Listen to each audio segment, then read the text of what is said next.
been something happening with that. Well, I'll tell you what, Mr. Morris, let's computer. do this. Why don't we do the auto history? And don't worry about the pictures. Just do Okay. the auto history because All right. we're running a little short of time. All right, so we'll go through it. So Michael Schumacher, very famous name, was born in 1969 and in Germany. He came up through the go-kart community like a lot of people do. His first official entry into the world of Formula One racing came on August the 25th, 1991 at the Belgian Grand Prix. He was actually driving for the Jordan Ford team as a stand-in for the regular driver. And because he really did well in that, so that kind of pushed him on up into the world of Formula One. And he won motorsports. His records including 7 drivers' championships and 91 Grand Prix victories. That was Michael Schumacher. Okay. Introduced in 1927, August the 26th, the original LaSalle 303 was designed by Harley Earl, renowned GM designer. It was a shorter and more agile version than the larger Cadillac of the era, but it was a luxurious option to it. But a Cadillac V8 actually powered the LaSalle to keep it running. The LaSalle. LaSalle. Is that what I said? LaSalle. LaSalle. LaSalle. Yeah. LaSalle was priced between the Cadillac and the Buick. Really close to San Leon. San Leon. It's the same place. LaSalle was priced between the Cadillac and the Buick, with the idea being that at the time, General Motors, the idea was that a person working their way in, their first car would be the Chevrolet, then they would work their way up through the Pontiacs, Oldsmobiles, Buicks, and everything up to the Cadillac.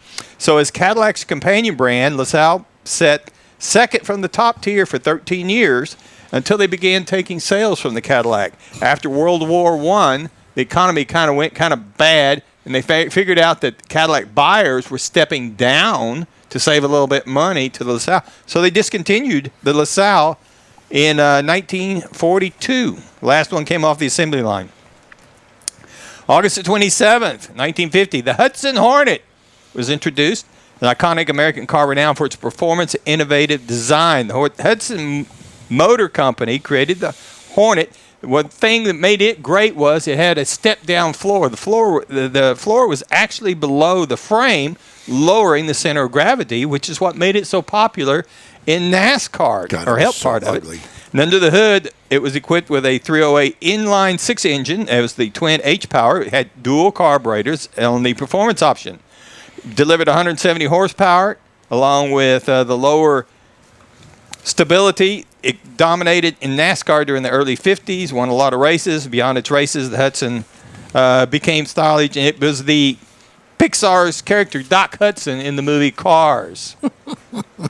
Formation of the Lincoln Motor Company was August the 28th, 1970. Henry Leland, the guy from Cadillac, Jeff, Yep. and his son, they went together, created this company, and it was actually building motors for the war effort. 6,500 Liberty V12 high-quality Liberty aircraft engines for the war effort. After that, they started building the luxury cars until, again, the economy after World War I kind of got to them.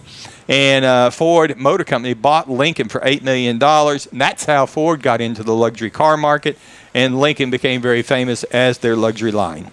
That's this week in Auto History in a nutshell. All right. Thank you very much. We're going to take a quick break.